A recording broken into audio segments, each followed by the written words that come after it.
باب ہے عیدین کی نماز کے بیان میں۔ 1426 نمبر روایت ہے، حضرت ابو سعید خدری رضی اللہ عنہ فرماتے ہیں نبی کریم صلی اللہ علیہ وسلم عید الفطر اور عید الاضحیٰ والے دن آپ نکلتے۔ عید کو عید اس لیے کہتے ہیں کلو اجتماع لسرور، خوشی کے لیے ہر اجتماع جو ہو اس کو عید کہا جاتا ہے، یا عید کا معنی لوٹنا، کیونکہ سال بعد یہ لوٹ کے بار بار آتی، اس وجہ سے اس کو عید کہا جاتا ہے۔ ابتدا میں پہلے نبی کریم صلی اللہ علیہ وسلم کے مدینہ طیبہ آنے سے پہلے یہاں پر جو تھے اہل کتاب وغیرہ وہ عیدیں مناتے تھے دو، ایک نیروز اور ایک مہرجان، یہ دو عیدیں تھیں ان کی۔ تو اللہ تعالیٰ نے مسلمانوں کو اس کے بدلے عید الفطر اور عید الاضحیٰ عطا فرمائی۔ فرمایا آقا کریم علیہ السلام عید الفطر اور عید الاضحیٰ والے دن مصلی کی جانب آتے، عیدگاہ کی جانب آتے۔ پہلی چیز جس کے ساتھ آپ ابتدا کرتے وہ نماز تھی، یعنی پہلے سرکار نماز پڑھاتے، خطبہ بعد میں دیتے۔ یہ بتانے کا مقصد یہ تھا کہ بنو امیہ کے کچھ حکمران بعد میں انہوں نے، جس طرح یہ مروان بن حکم تھا، یہ پہلے اپنی تقریر کرتا بعد میں نماز پڑھاتا، اس کی وجہ لوگ اس کی تقریر نہیں سنتے تھے، تو لوگوں کو تقریر دھکے سے سنانے کے لیے پہلے یہ خطبہ دیتا تھا۔ ان کے معاملات کچھ اس طرح انہوں نے اس نے خراب کر لیے تھے، جس کی وجہ سے یہ معاملہ لوگ تقریر نہیں سنتے تھے۔ ملا علی قاری فرماتے ہیں کہ اس سے مراد بنو امیہ کے بعض حکمران، جن میں ایک مروان بن حکم تھا جو اپنا خطبہ نماز سے پہلے دیتا تھا۔ تو صحابی فرماتے ہیں سرکار پہلے نماز پڑھتے، پہلی چیز جس کے ساتھ حضور ابتدا کرتے وہ نماز ہی، پھر پھرتے آپ واپس، یعنی وہاں سے فارغ ہوتے اور لوگوں کے سامنے کھڑے ہوتے اور لوگ بیٹھے ہوتے اپنی صفوں پر، حضور ان کو واضح و نصیحت فرماتے اور ان کو حکم دیتے، یعنی اچھے کاموں کا حکم دینا، برائی سے منع کرنا، امر و نواہی کے معاملات۔ اور اگر آپ ارادہ کرتے ہیں یکتاتا باسن کہ آپ نے کوئی لشکر روانہ کرنا ہے تو حضور اس کی یعنی اس کا قطاع کا مطلب ہے اس کو مقرر کر دیتے، یعنی نام وہاں پہ ہو جاتے کہ لو جی اگلے مہینے اتنی تاریخ کو یہ اتنے بندوں پر مشتمل لشکر فلاں علاقے میں جنگ کے لیے جائے گا۔ اور یہاں کسی کو حکم دینا ہوتا کسی چیز کا، آقا کریم علیہ السلام دیتے کہ بھئی آپ لوگ تیاری کرو، 4 ماہ بعد آپ نے ایک فلاں جگہ پہ غزوے کے لیے، جنگ کے لیے جانا ہے، یعنی اس طرح کے بڑے بڑے معاملات عید پہ آپ آقا کریم علیہ السلام سے ڈسکس فرماتے۔ پھر آپ ینصرف واپس گھر کی جانب تشریف لے آتے، متفق علیہ روایت ہے۔ 1427 نمبر روایت جابر بن سمرہ رضی اللہ عنہ فرماتے ہیں میں نبی کریم صلی اللہ علیہ وسلم کا بہت مرتبہ عید پڑھی ہے بغیر اذان کے، بغیر اقامت کے، یعنی نہ اذان عید کے لیے، نہ اذان نہ ہی اقامت۔ ہاں جی، امام مسلم نے اسے روایت کیا۔ 1428 نمبر روایت حضرت عبداللہ بن عمر رضی اللہ عنہ فرماتے ہیں نبی کریم صلی اللہ علیہ وسلم حضرت ابوبکر عمر رضی اللہ عنہ نماز پڑھتے تھے عیدین کی نماز، عیدین کی وہ نماز لوگوں کو پڑھاتے، خود پڑھتے خطبہ سے پہلے، یعنی پہلے نماز بعد میں خطبہ، اس کے اوپر اتفاق ہے تمام ائمہ کا۔ 1429 نمبر روایت حضرت ابن عباس رضی اللہ عنہ سے پوچھا گیا، یہ پچھلی روایت متفق علیہ ہے اور اس مسئلے پہ بھی تمام ائمہ متفق ہیں، یعنی عید کی نماز پہلے ہوگی اور عید کا خطبہ ہمیشہ بعد میں ہوگا۔ 1429 نمبر روایت حضرت عبداللہ ابن عباس رضی اللہ عنہ سے پوچھا گیا کہ آپ حاضر تھے نبی کریم صلی اللہ علیہ وسلم عید میں؟ فرمایا ہاں، حضور علیہ السلام تشریف لائے، آپ نے نماز پڑھی، خطبہ دیا، ذکر نہیں کیا اذان کا نہ اقامت کا۔ پھر آپ لوگوں کے پاس آئے اور ان کو، پھر آپ آئے خواتین کے پاس اور ان کو آ کے آپ نے واضح و نصیحت فرمائی، ان کو ذکر ہونا، ان کو یاد کرایا امر و نواہی اور حکم دیا صدقے کا۔ تو حضرت ابن عباس فرماتے میں نے دیکھا خواتین نے بڑھا لی اپنی کانوں حلقوں سے ہار اتارے،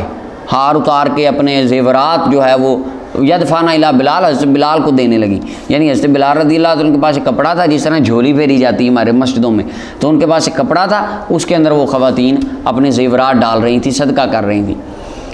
امام بغوی کہتے ہیں اس سے پتہ چلا خاتون اپنے خاوند کی اجازت کے بغیر بھی صدقہ کر سکتی ہے۔ ثم ارتفع ہوا وہ بلال، پھر آقا کریم علیہ السلام اور حضرت بلال اپنے گھر واپس آ گئے، یعنی اجتماع چونکہ بہت کثیر ہوتا تھا، خواتین کے اجتماع بہت زیادہ ہوتا تھا، تو آقا کریم صلی اللہ علیہ وسلم کے لیے الگ گفتگو فرماتے تھے، متفق علیہ روایت ہے۔ 1430 نمبر روایت ابن عباس رضی اللہ عنہ فرماتے ہیں آقا کریم علیہ السلام نے عید الفطر کی 2 رکعتیں پڑھائیں، نہ نماز پڑھی ان سے پہلے نہ ہی ان کے بعد، یعنی عید الفطر کی نہ سنتے ہیں نہ اس کے بعد کوئی نفل ہیں، بس 2 ہی رکھتے ہیں جو امام پڑھائے گا۔ 1430 نمبر روایت ہے، اچھا یہ تو ہوگی، متفق علیہ، بخاری مسلم نے اسے روایت کیا۔ 1431 نمبر روایت حضرت ام عطیہ رضی اللہ عنہ فرماتی ہیں ہمیں حکم دیا گیا ہم نکالیں، یعنی الحید، ہوئی سے مراد بالغات، بالغ بچیوں کو عیدین والے دن نکالیں، ان کو لے کر جائیں عید پڑھانے کے لیے۔ وزوات الخدور، اور زوات الخدور سے مراد پردے والیاں، کیا مطلب؟ یعنی جو کبھی نہیں نکلیں گھر سے، بڑا کم شاذ و نادر نکلتی ہیں، یہ مراد اسے کنایا ہے، جو کبھی نہیں نکلیں فرمایا وہ بھی آئیں، وہ حاضر ہوں مسلمانوں کی جماعت میں، ان کی دعا میں، اور حیض والی خاتون ان کی جائے نماز سے دور رہے، یعنی جہاں انہوں نے نماز پڑھنی وہ ایک سائڈ پہ ہو کے پیچھے یا دائیں بائیں کہیں بیٹھ جائیں، جو ناپاک ہیں لیکن دعا میں شریک ہو جائیں۔ یہ خاتون کہنے لگی یا رسول اللہ ہم میں سے کسی ایک کے پاس تو دوپٹہ ہی نہیں ہے، چادر ہی نہیں ہے، جلباب کہتے ہیں بڑی چادر کو، تو تاکہ اس کو پہنے۔ تو نبی کریم صلی اللہ علیہ وسلم نے فرمایا لتلبسا صاحبتها من جلبابها، اپنی ساتھی کی چادر بے شک پہن کے، اپنی دوست کی پہن کے چلی جاؤ، اس کے اندر ہو جاؤ لیکن جاؤ ضرور۔ یعنی مراد اس سے مولا علی قاری فرماتے ہیں ان ھذا من باب المبالغہ یخرجنا ولو سنتان، جاؤ ضرور اگرچہ ایک چادر میں دو ہو کے جاؤ، مراد یہ ہے کہ ایک چادر کسی کی آ رہی ہے تن لے کے ہی چلی جاؤ لیکن دعا میں جاؤ۔ اچھا یہ جو تھا اجتماع یہ پہلے تھا، اس وقت تھا، اس وقت چونکہ مسلمانوں کا مجمع زیادہ کر کے مسلمانوں کا ایک روب ڈالنا مقصود تھا لوگوں پر کہ مسلمانوں کا اتنا بڑا اجتماع ہوتا ہے، تو اس سے ایک ہیبت کفار کے اوپر طاری ہونی تھی، اور وہ جو اہل کتاب تھے وہاں پر مدینہ طیبہ میں یہود وغیرہ تھے تو ان کے اوپر یہ اس کی ایک رکت اور روب پڑنا تھا، اس وجہ سے فرمایا گیا۔ تو آج ہر ایک عورت کے لیے وہاں پر عیدین میں جانا آج اس طرح حکم باقی نہیں، کیونکہ اب اسلام کا روب جہاں پڑھنا تھا پڑھ چکا۔ متفق علیہ روایت ہے، 1432 نمبر روایت ہے، عائشہ رضی اللہ تعالیٰ عنہ فرماتی ہیں کہ بے شک حضرت ابوبکر رضی اللہ عنہ آئے آقا کریم علیہ السلام کی حضرت عائشہ کے پاس آئے، اور ان کے پاس نا دو جاریتان چھوٹی بچیاں تھیں، منا کے دنوں میں، منا کے ایام چل رہے تھے تو تدففانی، وہ دونوں دف بجا رہی تھیں، دف کھڑکا رہی تھیں، اور ایک روایت میں ہے کہ وہ تغنیانی نغمے پڑھ رہی تھیں،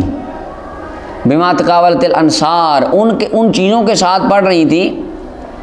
کہ جن کے ساتھ انصاری فخر کرتے تھے جنگ بعاث کا۔ یہ بعاث ایک مقام کا نام ہے، مدینہ شریف سے 2 میل دور ہے، اور یہاں پہ اوس اور خزرج کے درمیان جنگ بڑی عظیم ہوئی جو تقریباً 120 سال تک جاری رہی، 120 سال جاری رہی وہ جنگ۔ پھر حضور علیہ السلام آئے اور وہ مسلمان ہو گئے، تو ان کے اندر جو انصاریوں کے اپنے کردار تھے، جو دلیریاں بہادریاں، وہ ان کا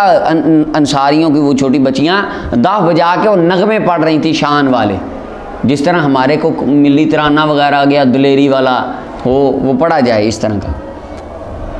آقا کریم علیہ السلام چہرے مبارک پہ کپڑا مبارک ڈھانپ کر آپ لیٹے تھے، آرام فرما رہے تھے۔ حضرت ابوبکر رضی اللہ عنہ ان کو جھڑکا، چپ کرو، یہ کیا کر رہے تم یہاں پہ دعوت لگا رہے ہو؟ یعنی آپ نے سمجھا کہ یہ کام لگا ہوا ہے حضور علیہ السلام کی موجودگی میں، حضور پاس آرام فرما رہے ہوں، یہ کیا کر رہے ہیں؟ تو آقا کریم علیہ السلام نے اپنے چہرے سے کپڑا ہٹایا، فرمایا ابو بکر ان کو چھوڑ دے، کچھ نہ کہہ، بے شک یہ عید کے دن ہے، وہ جو کر رہی چلے انہیں کر لینے دے۔ اللہ اکبر، سبحان اللہ۔ اور ایک روایت میں فرمایا ابو بکر ہر قوم کی عید ہوتی ہے، وہذا عیدنا، یہ ہماری عید ہے، لہٰذا یہ بچیاں کو اگر کوئی اظہار سرور کے لیے، خوشی کے لیے نغمے پڑھ رہی ہیں تو انہیں پڑھ لینے دے۔ اب اس طرح کا کوئی نغمہ جسے سن کے دلیری آئے، بہادری آئے، جذبہ آئے بندے میں، اور یہ دف شف ہو جائے، یہ مزید دف کے ساتھ پڑھا جا رہا تھا، تو یہ اتنا اجازت ہے اس کی۔ ہاں، متفق علیہ روایت ہے۔ ہاں وہ جو گانے جس کے اندر غنا ہو، موسیقی ہو، اور وہ جو یعنی بے حیائی والے کلمات ہوتے ہیں گانوں میں، اور وہ گانے سن کے عجیب یعنی ہوتا معاملہ، اور عشق پہ تو بہت ساری روایات ہیں کہ یہ نفاق پیدا کرتا ہے دل میں، اور بندہ اس سے بہت بڑے معاملات۔ خیر وہ اتفاق ہے اس کے اوپر، ائمہ کرام جمہور ائمہ یہی کہتے ہیں کہ یہ حرام ہے گانے سننا، باقی اور اس کے اوپر بڑی حدیثیں ہیں، وہ آتا کان میں اس کے شیشہ ڈالا جائے گا جو یہ غلیظ گانے سنتا ہے۔ یہ 33 نمبر روایت ہے، حضرت انس بن مالک فرماتے ہیں نبی کریم صلی اللہ علیہ وسلم آپ نے ارشاد حضور علیہ الصلوۃ والسلام۔ اچھا یہ پھر کچھ جو تھا ان میں بچیوں کا دف بجا کے وہ نغمے پڑھنا، یہ ان کی کلچرل چیز بھی تھی، تھوڑا سا اس کے اندر کلچر بھی تھا کہ وہاں پہ عربوں میں تھا یہ کہ عربوں کے اندر جب کوئی ہوتا اس طرح کو تو دلیری والے پڑھے جاتے، تو اسلام نے یعنی اس کو بالکل بند نہیں کیا، یعنی جو قرآن و سنت کے ٹکراتی بات نہیں تھی، جتنا نارمل سی اس کی اجازت دی ہے۔ اس طرح ہمارے عرف میں جس طرح یہ اپنا ہوتا ہے 2-4 کسی کی شادی ہو دولہے کو بٹھا لیتے ہیں، یا ہمارے ادھر تو نہیں ہے، یہ پہاڑی علاقوں میں ہوتا، اس کو دولہے کو بٹھا کے بیٹھ جاتے ہیں دوست 12-14، پھر وہ پڑھتے ہیں یا سیف الملوک یا ٹپے پڑھتے ہیں یا کوئی نغمے، اس طرح خواتین یہ سکھوں سے لے کے آئے ہمارے پنجاب میں ادھر جو آئے مہاجرین سکھوں سے آئے ٹپے پڑھنا، جس کی شادی اس کو بٹھا کے مائیاں بیٹھ جاتے اور ٹپے پڑھیں گی، ٹھیک ہے، یعنی یہ کلچرل چیزیں ہیں اس طرح کی۔ 1433 نمبر روایت حضرت انس فرماتے ہیں آقا کریم علیہ السلام لا یغدو یوم الفطر، آپ عید الفطر والے دن نہیں آپ صبح کرتے جاتے تھے حتیٰ کہ آپ کھجوریں کھا لیتے اور کھاتے ان کو طاق عدد میں، کھجوریں کھا کے عید الاضحیٰ والے دن بغیر کچھ کھائے جانا اور عید الفطر والے دن کو میٹھی چیز کھا کے جانا سنت ہے۔ اب کھجوریں طاق عدد میں کھاتے یعنی 3، 5، 7، 9 اس طرح کھائے، اگر وہ میسر نہیں تو کوئی بھی میٹھی چیز بندہ کھائے، کہ ہمارے یہاں مشہور ہے کہ میٹھی چائے کھا کے جانی سنت ہے، ہاں اس کی دلیل ہے صحیح بخاری کی حدیث۔ 1434 نمبر روایت جابر رضی اللہ عنہ فرماتے ہیں آقا کریم علیہ السلام جب عید کا دن ہوتا خالف الطریق رستہ بدلتے، جاتے وقت رستہ اور آتے وقت رستہ۔ اچھا اس کے کئی سبب ہیں کہ یہ کیوں تھا، ملا علی قاری فرماتے ہیں اس کی وجہ کہ جدھر سے حضور گئے ہیں ان کو بھی برکت مل جائے، جدھر سے آئے ہیں اس راستے کو بھی برکت مل جائے، ایک یہ تھا۔ دوسرا یہ کہ آپ جدھر سے گئے ہیں انہوں نے بھی مسئلے پوچھنے ہوں گے، چلو وہ بھی علم کی خیرات لے لیں، جدھر سے آئے ہیں وہ بھی مسئلے پوچھ کے علم کی خیرات لے لیں۔ اور ایک معنی اشاعت اللہ کے ذکر کی اشاعت کے لیے حضور جاتے تھے، جاتے وقت بھی لوگوں کو ذکر الہی کی دعوت دیتے، آتے وقت بھی ذکر الہی کی دعوت دیتے۔ اور دوسرا ایک اب یہاں پہ بھی کمال ملا علی قاری نے التحرز عن قید الکفار، کفار کے مکر سے احتیاط کرنے کے لیے آقا کریم علیہ السلام سے فرماتے جانا اور راستے سے آنا، تدبیر اختیار کرنا۔ اب یہ بھی اس حدیث پاک سے ثابت ہے، اس حدیث پاک میں یہ احتمال نکل سکتا ہے کہ آپ کسی جانی کسی کی دشمنی ہیں، اور کفار کا تو قرآن کہہ رہا ہے وہ چاہتے تھے نبی علیہ السلام کو شہید کرنا، لیکن فرمایا محبوب اللہ یعصمک من الناس، اللہ تعالیٰ آپ کو لوگوں سے بچا کے رکھے، آپ کو قیامت تک کوئی بندہ آپ کی ذاتی زندگی نقصان نہیں دے سکے گا۔ اور جو حضور علیہ السلام کی شہادت تھی وہ سری تھی، عوام نہ کوئی بندہ حضور علیہ السلام کی طرف نہیں آ سکا۔ تو اس کے اندر ایک یہ بھی ہے کہ تدبیر اختیار کرنا، احتیاط۔ اور دوسرا حضور ایک راستے سے جاتے دوسرے سے آتے، اس کی وجہ کیا تھی؟ اس کی وجہ یہ تھی کہ جاتے وقت آقا کریم علیہ السلام لانگ روٹ کو یوز کرتے تاکہ نماز عبادت کی طرف جانے میں قدم زیادہ چلیں ثواب زیادہ ہو، اور آتے وقت جو چھوٹا راستہ اسے اختیار فرماتے۔ یہ بھی ایک احتمال مولا علی قاری نے بیان کیا۔ اللہ اکبر۔ اچھا جی، اور دوسرا ایک اور احتمال، ایک سبب، جاتے وقت راستہ اور آتے وقت، اس کی وجہ کیا تھی کہ جاتے وقت بھی حضور اپنے غلاموں میں مال تقسیم کرتے جاتے اور دوسری گلی سے آتے ادھر بھی خیرات تقسیم کرتے آتے۔ اور دوسرے ایک اور یہ بھی احتمال ہے حضور جاتے ایک راستے سے آتے دوسرے، وجہ یہ تھی جاتے وقت والا راستہ بھی گواہی دے کہ یا اللہ تیرے حبیب مجھ سے چل کے گئے تھے، آنے والا راستہ بھی گواہی دے کہ آقا عید پڑھنے تشریف لائے تھے۔ اور پھر دوسری وجہ کہ جاتے تو مسجد عیدگاہ کی جانب ڈائریکٹ، واپس اوپر والے راستے سے آتے، کیوں؟ وَمِنْهَا أَن يَزُورَ قُبُورَ أَقَارِبِهِ، واپسی پہ آقا کریم علیہ السلام اپنے قریبی رشتہ داروں کی قبر کی زیارت کرنے کے لیے جاتے، ادھر سے ہو کے پھر آتے۔ آج بھی اکثر ہم نے دیکھا ہوتا ہے عید پڑھ کے پہلے قبرستان، اپنے والدین دادا دادی ان کی قبر پہ، بعد میں گھر آنا۔ اس کی دلیل یہ صحیح بخاری کی حدیث۔ اور آگے دوسرا یہ ہے کہ منافقین کا غیظ و غصہ زیادہ ہو جائے، وہ جاتے بھی دیکھیں ایک جماعت، آتے بھی دیکھیں، ساروں کو یعنی جلوس ہو جائے، ایسا جلوس نکلے عید کا کہ پتہ لگ جائے آج جلوس آ گیا، مسلمان آ گئے۔ اللہ اکبر۔ اور اس کے اور بھی آگے لکھیں۔ اور دوسرا یہ ہے کہ تکرار نہ ہو راستے کا تاکہ طبیعت ذرا خوشحال ہو جائے، یہ بھی ایک لکھا ہے۔ دیکھیں نا ہم روزانہ ایک گلی سے گزریں، ایک گلی سے، دل تھوڑا سا کہتا روز ہی دیکھتے ہیں یہ چیز، ذرا ایک جگہ سڑک جاتے وقت اور آتے وقت اور رنگ بدلتے ہیں، الحاظ نئے بندے ملتے ہیں، ہیں جی۔ اور اپنا مثلا آپ جائیں ایک کچی سڑک سے، ٹوٹی ہوئی سڑک سے کسی جگہ پہ جائیں، واپسی موٹر وے سے ہیں، سفر کا ایک نا یعنی کو طبیعت بدل جاتی سفر کی، ہے کہ نہیں؟ ایک کہتے ہیں یہ بھی احتمال ہے اندر، تو نہیں کئی معنی مراد ہو سکتے ہیں۔ اللہ اکبر۔ 1435 نمبر روایت حضرت برا فرماتے ہیں میں خطبہ دیا نبی کریم صلی اللہ علیہ وسلم نے یوم النحر والے دن، اور فرمایا بے شک پہلی جو ہم نے جس کے ساتھ ہمارے دن میں ابتدا ہے وہ ہم نماز پڑھیں گے، پھر ہم لوٹے ہم ننہر قربانی کریں گے، جس نے یہ کیا اس نے ہماری سنت کو پا لیا۔ ہم پہلے نماز پڑھیں گے، قربانی بعد میں کریں گے۔ جس نے کیا اس نے ہماری سنت کو پا لیا، جس نے ذبح کیا قبل اس سے کہ ہم نماز پڑھیں، حضور فرماتے ہیں جس نے ذبح اپنا جانور ہماری نماز سے پہلے کر لیا وہ بکری کا گوشت دیا جو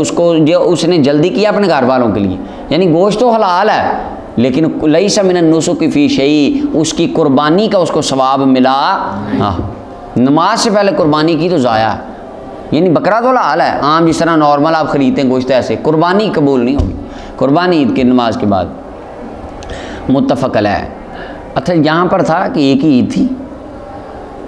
تھی تو اس کے مطابق تھا، اب یہاں پر ٹائم مختلف ہے، مثلا میں پڑھاتا ہوں، مثال دے رہا ہوں آپ کو، میں یہاں 6 بجے پڑھا دوں، اس مسجد میں 7 بجے، وہاں پہ 8 بجے، تو یہاں پہ علاقے میں رہنے والے ایک جب نماز ہو گئی عید کی 6 بجے کی اس کے بعد قربانی کر سکتے ہیں۔ یہ نہیں اب پورے شہر میں آخری ٹائم 10 بجے والا تو پورے شہر پہ 10 بجے کے بعد قربانی کرنا واجب ہے، بس اس طرح پھر ہو گئی قربانی ہے۔ ہاں جی ہاں بالکل، یہ نارمل اچھی چیز، اچھا طریقہ بھی یہ آپ نے جہاں ہم نماز پڑھی ہے جس مسجد میں وہاں واپسی جا کے آپ قربانی کر لیں۔ اچھا جی 1436 نمبر روایت ہے، جندب بن عبداللہ فرماتے ہیں نبی کریم صلی اللہ علیہ وسلم نے فرمایا جس نے ذبح کر لیا نماز سے پہلے جانور تو چاہیے کہ ذبح کرے اس کی جگہ، اور یہ امام اعظم ابو حنیفہ بھی یہی فرماتے ہیں، آپ کی بھی یہ دلیل ہے، اور جس نے ذبح نہیں کیا تاکہ ہم نماز پڑھیں چاہیے کہ وہ ذبح کرے اللہ کے نام پر، بسم اللہ اللہ اکبر اللہ یہ نام لے کے وہ کرے ذبح۔ متفق علیہ روایت 1437 نمبر روایت ہے۔ دیکھیں اب بعض قربانیاں ہوتی ہیں مرحومین کی، قربانی کی اور حدیث پاک میں آتا ہے، نبی امام حاکم نے لکھا ہے اس مستدرک کو، نبی علیہ السلام قربانی کی، اور ایک جگہ پہ یہ بھی آتا ہے حضرت مولا علی کو بھی وصیت فرمائی علی تم نے 2 قربانیاں کرنی، ایک اپنی ایک میری۔ امام بخاری کے استاد تھے، انہوں نے کتنے ہزار مرتبہ ختم قرآن زندگی میں کیا، علامہ صاحبی نے لکھا، اور ہر ختم قرآن پہ ایک بکرا ذبح کرتے اور امام بخاری مسلم کو بلاتے اور وہ ختم کا کھانا کھلاتے، ختم قرآن کا۔ ہاں یہ شروع سے آ رہا ہے چلا، نام آج ہم نے اس کے چینج کرنی ہے۔ تو اگر مرحومین کی قربانی بھی ہے تو یہ ہمارے کئی بندے ہاتھ لگواؤ جی، دادا جی کے نام کا ان کا ہاتھ لگواؤ، اور یہ ہاتھ لگوانے سے کیا ہونا ہے، یہ بکرے نے ٹوٹ مارتا، تو یہ کام نہیں ہے، یہ عجیب یعنی کہ مثلا یہ معاملہ نہیں ٹھیک۔ تو اس طرح ہوا بھی ہے، بچے کا ہاتھ لگوائیں جی، وہ بچہ ڈر رہا ہے، بچہ رو رہا ہے اور جانور پاس آئے ہاتھ لگوائیں، وہ جانور بھی بفر گیا اور اس طرح نقصان ہوا بچے کا، تو یہ ہاتھ لگوانا یا کہ جی خواتین کی یہ جی میاں بیوی کی مشترکہ ہے تو بیوی بھی ہاتھ لگائے مرد بھی ہاتھ لگائے، اور بیویاں بیچاری ڈر رہی ہوتی میں نے بکرے کے پاس نہیں جانا، آج کل جو حالات ہیں تو اس طرح ہوتا ہے بعض کو، 2-3 اس طرح چیزیں میں نے سنی کہ وہ جانور کے پاس کو بچہ آئے یا خاتون آئے یا بوڑھے آئے تو وہ گھبرا گیا کو بچہ چیخ رو رہا تھا تو ابا پکڑ کے نہیں بیٹا ہاتھ لگانا ہی لگانا ہے آپ نے، جانور بھی وہ گھبرا گیا اسے تو وہ نقصان ہوا، اس طرح زخمی ہو گیا بچہ، تو یہ کوئی ضروری نہیں ہے ہاتھ لگوانا ہے۔ تو یہاں کہتے ہیں اپنا چھری کے اوپر اگر دادا جی کے نام کا،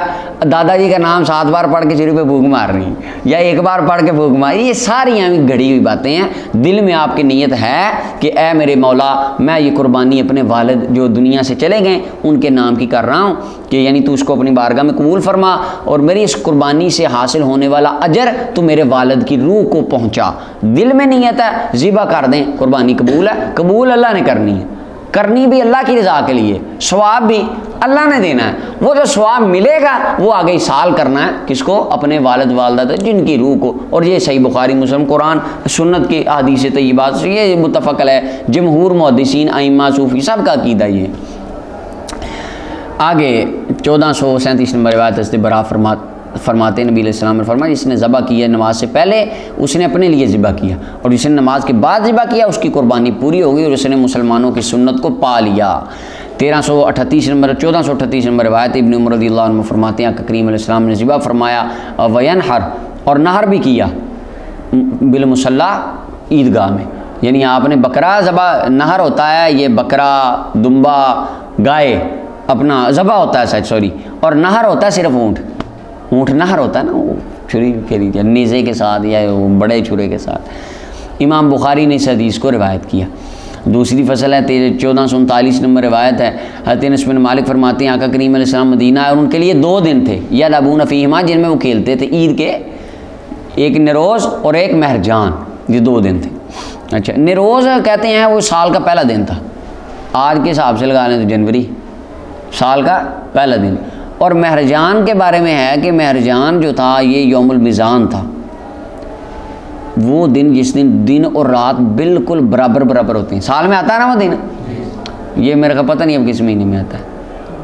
جولائی اگست میں شاید آتا ہے تقریباً، ہاں عین ممکن ہے، مجھے ایگزیکٹ یاد نہیں۔ وہ جو دن تھا تو عربوں کا اپنا اندازہ تھا، وہ اس دن عید کرتے تھے، یہ 2 دن تھے۔ فقال ما ھذا اليومان، محبوب علیہ السلام نے فرمایا یہ کس چیز کے دن ہے؟ انہوں نے کہا نہیں ہم اس میں کھیلتے ہیں، جاہلیت میں یا رسول اللہ تب کے کھیلتے ہیں، تو آج یہ ہماری عید ہے۔ نبی کریم صلی اللہ علیہ وسلم نے فرمایا اللہ نے تمہارے لیے ان دونوں کے بدلے بہترین بدل کے تمہیں اچھی عیدیں عطا فرمائی، ایک عید الاضحیٰ اور ایک عید الفطر۔ امام ابو داؤد نے اس کو روایت کیا، 1440 نمبر روایت ہے۔ حضرت بریدہ رضی اللہ تعالیٰ عنہ فرماتے ہیں نبی کریم صلی اللہ علیہ وسلم نہیں نکلتے تھے عید الفطر والے دن حتیٰ کہ یا طعام آپ کچھ کھا لیتے، ولا یطعم، اور آپ نہیں کھاتے تھے عید الاضحیٰ والے دن حتیٰ کہ نماز پڑھ لیتے۔ امام ترمذی اور ابو داؤد ابن ماجہ اور دارمی نے روایت کی۔ اچھا یہاں جو پچھلی روایت گزری اس کی تھوڑی سی ڈیٹیل کے اندر مولا علی قاری نے بڑی اچھی بات کی۔ مولا علی قاری فرماتے ہیں جو مشرکین کی عیدیں ہیں، کن کی؟ مثلا کفار کی کوئی عیدیں ہیں، ان کے خوشی والے دن ہیں، ان کے دن کی تعظیم کرنا یا ان کے دن کی تعظیم کی نیت سے کچھ پیسے خرچ کرنا کہ بندہ خود نہیں آج یہ دیکھیں نہیں کافروں کی عید ہے کیا بات، تو اس کے اندر کوئی چیز کرنا یہ مسلمان کے لیے لائق نہیں، اور کافی سارا انہوں نے سخت لکھا۔ ابو حفص کبیر حنفی کہتے ہیں جس نے نوروز والے دن ایک ہدیہ کیا کافر کو، انڈا، چھوٹا سا انڈا تحفہ کیا، اس کے دن کی تعظیم کے لیے، اخلاقی رواداری نہیں، اس نے بھی یعنی جس طرح کافر اس دن کا ادب کر رہا ہے وہ بھی ادب کر رہا ہے، اللہ تعالیٰ نے اس کو بہتر دیا نہیں اس کا نہیں، وہ اس دن کا مشرکین کے دن کا ادب تعظیم کر رہا ہے۔ اب ایک بندہ، اس کی مثال لے لیں، ایک مسلمان بندہ مندر کے لیے تعظیماً احترام کے ساتھ ادب کے ساتھ 50,000 روپے ان کو دے دے، تو حضرت ابو حفص کبیر حنفی فرماتے ہیں کفر باللہ تعالیٰ، وہ بندہ کافر ہو جائے گا اور اس کے اعمال ضائع ہو جائے گا۔ اتنی سخت بات بھی ان فقہاء نے کی۔ اچھا خیر، مولا علی قاری نے بڑی پیاری بات کی، کہتے ہیں اہل مکہ فیجعلون ایدن ایام دخول الکعبۃ عیدا، وہ کعبے کے اندر داخل ہونے والے دن کو بھی عید سمجھتے ہیں، عید۔ یہ مولا علی قاری آج سے تقریباً 550 سال 5 سال پہلے آپ فرما رہے ہیں کہ میں کہتے ہیں مکے والے جس دن کعبے میں دروازہ کھولتے ہیں اور لوگ کعبے میں جاتے ہیں وہ عید ہوتی ہے، ان کی خوشی مناتے ہیں اس دن۔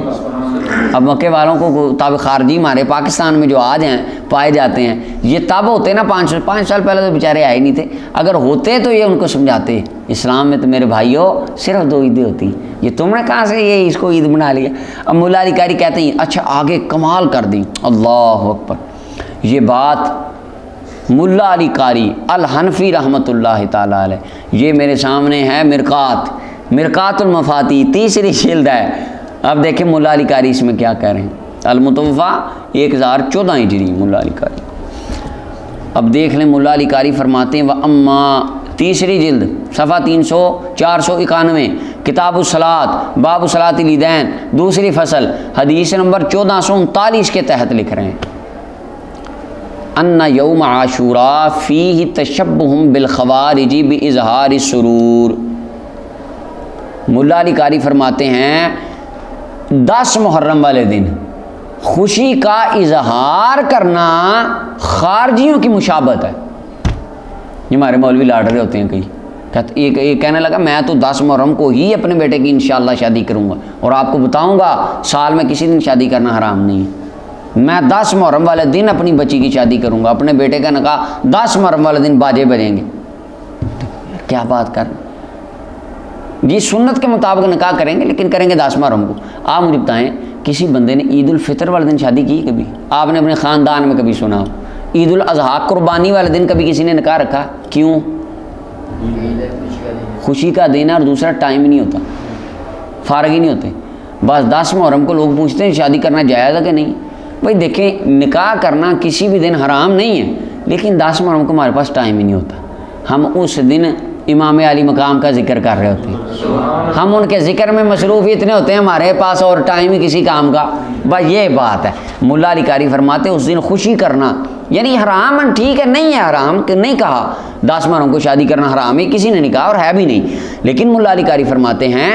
10 محرم والے دن چونکہ شادی ہوگی، شادی میں خوشی کا اظہار، یہ خوارج کی مشابہت ہے، اور نبی علیہ السلام نے فرمایا من تشبہ بقوم فہو من، اور کما اگلی بات بھی، اب یہاں پہ بھی صرف بات ختم نہیں ہوئی، آگر رافضیوں کو بھی چھری پھیری آپ نے، کہتے ہیں کما ان اظہار آثار الحزن من شیعہ من روافد، جیسا کہ غم کا اثر ظاہر کرنا، رونا اور بس جیسے کہ نا ماتم چلنا ہے ابھی، اس طرح کی کیفیت بنانا یہ رافضیوں کا طریقہ ہے۔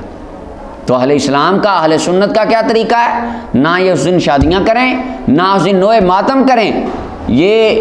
مضبوط دل کے ساتھ رسول اللہ کی اہل بیت کی شان بلند کریں، ذکر اہل بیت کریں، شان اہل بیت، مقام اہل بیت کو بیان کریں، یہ کام کریں۔ اللہ اکبر۔ اچھا جی، آگے ہے 1441 نمبر روایت، کثیر ابن عبداللہ اپنے والد دادا سے روایت کرتے ہیں، نبی کریم صلی اللہ علیہ وسلم نے عیدین کے اندر پہلی رکعت میں 7 تکبیریں اور دوسری میں 5 کہیں قرات سے پہلے۔ امام ترمذی ابن ماجہ دارمی نے روایت کیا، حدیث ضعیف ہے، اور اس کے اندر کثیر ابن عبداللہ المزنی ان کو محدثین نے ضعیف کہا ہے روایت، ان کی روایت کو۔ امام ابو داؤد ان کو کذاب کہتے ہیں، امام شافعی کہتے ہیں من ارکان الکذب، ابن حبان نے بھی ان کو کہا کاذب ابن حبان، اور ابن ابو حاتم کہتے ہیں لیس بالمتین، ٹھیک ہے، اور ابن عدی کہتے ہیں کہ عام ان کی روایتوں کی مطابقت نہیں، لہٰذا ان کی روایت ضعیف ہے۔ اگلی روایت 1442 حضرت امام جعفر صادق پاک مرسل روایت کرتے ہیں نبی کریم صلی اللہ علیہ وسلم سے کہ حضرت ابوبکر عمر وہ عیدین اور استسقاء میں 7-5 تکبیریں کہتے تھے اور نماز پڑھتے خطبہ سے پہلے، اور قرات جہر کہتے تھے۔ امام شافعی نے اس کو روایت کیا، تو یہ اپنا مرسل روایت جا نہیں سکتی، کیونکہ مرسل کیا ہوتی ہے؟ جس کو تابعی ڈائریکٹ روایت کرے نبی کریم صلی اللہ علیہ وسلم، تو یہ تو مرسل بھی نہیں ہے، اس کی وجہ امام جعفر صادق پاک آپ کا شمار تابعین کے بعد ہوتا ہے۔ اچھا جی، تو اس کے اندر تھوڑا سا انقطاع ہے اس کی سند میں، امام شافعی رحمۃ اللہ علیہ نے اس کی مکمل سند کو ذکر نہیں فرمایا۔ آگے ہے 1434 نمبر روایت ہے، نہیں 1443 آ گئی۔ ابو سعید حضرت سعید بن ابی العاص فرماتے ہیں میں نے ابو موسیٰ اور ابو حذیفہ حضرت حذیفہ رضی اللہ عنہ سے پوچھا حضور کیسے تکبیر کہتے تھے عید الاضحیٰ اور الفطر میں؟ ابو موسیٰ فرماتے حضور 4 تکبیریں کہتے جنازے پر، کانا یکبر اربعا، حضور کی تکبیریں جتنی کہتے تھے نا جنازے پر اسی طرح عید کا صاحب تھا۔ حذیفہ کہنے لگے سادہ کہا، آپ نے بالکل سچ کہا۔ جنازے میں کتنی تکبیریں؟ 4، عید میں بھی کتنی؟ اور بھائی جان پہلے اللہ اکبر کہہ کے ہو گیا، پھر اللہ اکبر، اللہ 3 تکبیریں زائد اور چوتھی رکوع جانے والی، 4 ہوئی نا ٹوٹل۔ اللہ اکبر تحریمہ ڈال کے 3 زائد، اور دوسری میں بھی تحریمہ ڈال کے اپنا رکوع والی ڈال کے 3 زائد، پہلی میں تحریمیں شامل کر لیں آگے 3 زائد ہیں، اور دوسری میں رکوع والی ڈال کے 3 زائد، 4 ہو گئی، یہ معنی ہے 4 کا، تو 3 ادھر 3 ادھر 6 ہو گئی، یہ مطلب ہے 6 زائد تکبیریں کا۔ تو ایک رکعت میں 4 ہو گئی، یعنی اندر ایک ادھر تحریمہ والی ڈال لیں اور دوسری میں رکوع والی ڈال لیں۔ رکوع جاتے بھی کھڑا ہوتا نا اللہ اکبر کہہ کے رکوع میں جاتے ہیں تو تکبیر تو ہو گئی نا، ہاں یہ مطلب ہے۔ 1444 نمبر روایت حضرت برا فرماتے نبی کریم صلی اللہ علیہ وسلم آپ بے شک آقا کریم صلی اللہ علیہ وسلم عید والے دن ہم نے پیش کیا آپ کی بارگاہ میں کمان، تو آپ نے اس پر خطبہ دیا، کمان آگے رکھ کے، کمان پہ ہاتھ رکھ کے، جو جنگ کے ساتھ فتح ہوا وہ علاقہ وہاں تلوار پہ ہاتھ رکھ کے، ہاتھ میں تلوار پکڑ کے خطبہ دینا یہ سنت ہے، جیسا کہ وہ آیا صوفیہ میں، وہ پیچھے وہ آیا صوفیہ جب کھلی مسجد اور وہاں پہ خطیب صاحب نے تلوار ہاتھ میں لے کے خطبہ دیا، واہ یہ ہونا چاہیے۔ آج ہمارے ڈنڈے پڑے ہیں مسجدوں میں۔ 1445 نمبر روایت حضرت عطامر سے روایت کرتے ہیں حضور جب خطبہ دیتے تو اپنے نیزے کے اوپر آپ ٹیک لگاتے، امام شافعی نے سے روایت کی۔ اگلی روایت ہے حضرت 1446 حضرت جابر فرماتے میں حضور کے ساتھ حاضر ہوا نماز عیدین میں، عید کی نماز میں ابتدا کیا آپ نے نماز کے ساتھ خطبہ سے پہلے بغیر اذان بغیر اقامت کے، نہ اذان ہوئی نہ اقامت ہوئی۔ جب نماز سے فارغ ہوئے ٹیک لگا کر حضرت بلال پر کھڑے ہوئے، بلال کے ساتھ رضی اللہ عنہ کو سارا آپ نے لگا لیا، اللہ کی حمد بیان کی، ثنا بیان کی، واز کیا، لوگوں کو نصیحت کی اور ان کو اللہ کی فرما برداری پر ابھارا۔ پھر حضور خواتین کی پاس ادھر ان کے مجمع میں خطاب فرمانے گئے، حضرت بلال حبشی پاک رضی اللہ عنہ ساتھ حکم دیا اللہ سے ڈرنے کا، واز و نصیحت فرمائی، امام نسائی نے روایت کی، پیچھے بھی گزر گئی، پھر انہوں نے صدقہ کیا خواتین۔ 1447 نمبر روایت ہے، حضرت ابو ہریرہ فرماتے ہیں آقا کریم صلی اللہ علیہ وسلم جب عید والے دن نکلتے ایک راستے سے تو دوسرے راستے سے واپس آتے۔ اللہ اکبر۔ امام ترمذی دارمی نے سے روایت کیا۔ 1448 نمبر روایت ہے، حضرت ابو ہریرہ ہی روایت کرتے ہیں کہ نبی کریم صلی اللہ علیہ وسلم ایک مرتبہ عید والے دن بارش ہو گئی، عید والے دن ہے تو سرکار نے ان کو نماز عید مسجد میں پڑھائی۔ عام روٹین میں وہاں پہ عیدگاہ میں نماز ہوتی تھی، ایک تو اجتماع کثیر اور دوسرا کھلے میدان میں پڑھنا، یہ رہا ہے طریقہ۔ تو آج چونکہ کھلے میدانوں میں بھی ہوتی ہیں نمازیں، یہ ادھر روڈ پہ ہوتی ہے، ادھر یہ باغ میں ہوتی ہے، اس طرح میدان جن کو قریب میدان میسر ہو میدان میں پڑھیں، ہاں، اور لیکن جن کو میدان میسر نہ ہو وہ مسجد میں پڑھ سکتے ہیں۔ امام ابو داؤد ابن ماجہ نے روایت کیا۔ 1449 نمبر روایت ہے، حضرت ابو الحویث فرماتے ہیں نبی کریم صلی اللہ علیہ وسلم آپ نے لکھا، حضرت عمر بن حزم کو، وہ نجران میں تھے، خط لکھا، فرمایا اے عمر قربانی اضحیٰ، قربانی والی عید جلدی پڑھا اور عید الفطر تھوڑی لیٹ پڑھا، وذکر الناس، اور عید میں لوگوں کو واعظ و نصیحت بھی کر۔ یعنی اب یہ نہ ہو عید تازے روزوں سے فارغ ہوئے ہیں اور بس اب چھٹی، ان کو سمجھاؤ گے اب ویسی روٹین میں رہنا ہے، پریکٹس ہو گئی ہے۔ 1450 نمبر روایت ہے، ابو عمیر بن انس اپنے چچاؤں سے روایت کرتے ہیں نبی کریم صلی اللہ علیہ وسلم کے اصحاب کہ ایک سوار حضور کی بارگاہ میں آئے، یشہدون انہم رأوا، انہوں نے گواہی دی کہ انہوں نے تو چاند دیکھ لیا تھا کل۔ کچھ سوار آئے ان کو، یا رسول اللہ ہم تو عید ملنے آئے ہیں، انہوں نے تو کل دیکھ لیا تھا چاند۔ تو سرکار نے حکم دیا کہ سارے صحابہ روزہ افطار کر لیں، مدینے میں روزہ رکھا گیا تھا، اور جب صبح ہوگی تو ہم اپنے نماز گاہ کی طرف، مصلی عید گاہ کی طرف جائیں گے، نماز پڑھ، عید صبح ہوگی، کیونکہ عید کی نماز کا ٹائم زوال سے پہلے، یہ نہیں اب زور کے بعد آپ عید پڑھ رہے ہیں، ٹھیک ہے؟ تو زور کے بعد وہ بندے زوال کے بعد آئے اور آ کے کہا یا رسول اللہ ہم نے تو چاند دیکھ لیا تھا کل خود اپنی آنکھوں سے، ہم نے تو عید کی اپنے علاقے میں، تو مدینہ میں نہیں تھا۔ تو فرمایا تم اب گواہی آ گئی اور ایک نہیں رکبن کئی سوار آئے ہیں، تو لہٰذا تم کل عید پڑھیں گے۔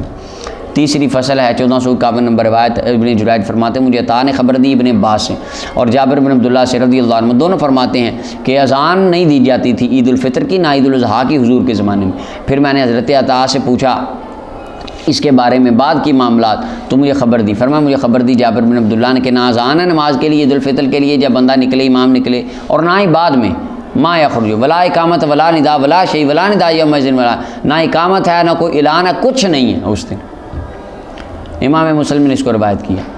1452 نمبر روایت، ابو سعید خدری فرماتے ہیں نبی کریم صلی اللہ علیہ وسلم آپ نکلتے عید الاضحیٰ والے دن اور عید الفطر والے دن، ابتدا کرتے نماز سے، جب نماز پڑھا لیتے تو لوگوں پر متوجہ ہوتے، لوگ بیٹھے ہوتے اپنے مصلی میں، اگر ان کو کوئی حاجت ہوتی کسی بباسن کسی کو بھیجنے کی، حضور لوگوں کے لیے اس کا ذکر کرتے، یا اس کے علاوہ کوئی معاملات ہوتے حضور ان کو حکم دیتے کہ تم نے یہ کام کرنا ہے، رفائی کام ہے، وہ پل بننے والے ہیں، فلاں علاقوں میں کنویں کھودنے والے ہیں، وہاں اس چیز کی یعنی رفائی امور عید میں ڈسکس ہوتے تھے۔ اللہ اکبر۔ اور حضور فرماتے صدقہ کرو صدقہ کرو صدقہ کرو، کثرت سے صدقہ کرتی خواتین۔ پھر آپ واپس تشریف لے آتے، ہمیشہ اسی طرح رہا حتیٰ کہ مروان بن حکم کا زمانہ آ گیا۔ اچھا جی، مروان بن حکم آ گیا، فخرجت مخاصرا مروان جو ہیں اس کے بارے میں مولا علی قاری فرماتے ہیں یہ زمانہ نبوت میں پیدا تو ہوا، لیکن بعض وکیلا بعض نے کہا، یہ بھی کہا گیا کہ اس نے نبی کریم صلی اللہ علیہ وسلم کو دیکھا نہیں، یہ صحابی نہیں۔ ہاں جی، فخرجت مخاصرا مروان حتیٰ اتینا المصلی، تو آپ فرماتے ہیں کہ میں نکلا مخاصراً، انگلی میں انگلی ڈال کے اس کے ساتھ، حتیٰ کہ ہم مصلی میں آ گئے، یعنی ہاتھ میں ہاتھ پکڑا تھا۔ تو کثیر بن سلط آگے تھے، وہ جن جو بیٹھ کے تقریر کر رہے تھے، پیچھے گزری جن کی روایت، فرمایا دیکھو یہ بیٹھ کے تقریر کر رہا ہے، حالانکہ قرآن کہتا ہے حضور کھڑے ہو کے تقریر فرماتے تھے۔ کثیر بن سلط آگے تھے، وقت بنا ممبرن، اور انہوں نے ممبر بنایا تھا مٹی کا اور گارے کا، کچی اینٹ کا، مٹی گارے شارے کا بنایا تھا۔ مروان میرا ہاتھ کھینچنے لگا، گویا کہ وہ مجھے ممبر کی طرف کھینچ رہا تھا کہ یہ آؤ ممبر دیکھو اور میں تقریر کروں گا، اور میں اس کو نماز کی طرف کھینچ رہا تھا۔ اللہ اکبر۔ صحابی فرماتے ہیں جب میں نے یہ دیکھا تو میں نے کہا این الابتداء بالصلاۃ، نماز کے ساتھ ابتدا کرنا کہاں گیا؟ حالانکہ حضور تو نماز سے ابتدا کرتے تھے، یہ طریقہ کدھر گیا تیرا؟ کہنے لگا نہیں ابو سعید، قد توری کا ما تعلم، جو تو جانتا ہے وہ چیزیں چھوڑ دی گئی ہیں، یعنی تقریر کا بعد میں ہونا اور نماز کا پہلے ہونا یہ اب چھوڑ دیا گیا ہے۔ میں نے کہا کلا ہرگز نہیں، صحابی فرماتے ہیں میں نے کہا ہرگز نہیں، اس ذات کی قسم جس کے قبضہ قدرت میں میری جان ہے، تم اس سے بہتر طریقے نہیں لا سکتے جو میں جانتا ہوں، تم کروڑ طریقے ایجاد کر لو، سرکار کی سنت سے بہتر ہو سکتے ہیں؟ ہاں 3 مرتبہ فرمایا، سمن سرفا، پھر آپ واپس چلے گئے۔ مولا علی قاری فرماتے ہیں ان سرفا کا یہ بھی معنی ہے کہ آپ جماعت نماز ہی نہیں پڑھی، فرمایا تو رسول اللہ کے طریقے پہ پڑھائے گا نہیں، میں جا رہا ہوں، تو آپ چلے گئے۔ اللہ حکم، امام مسلم نے اسے روایت کیا۔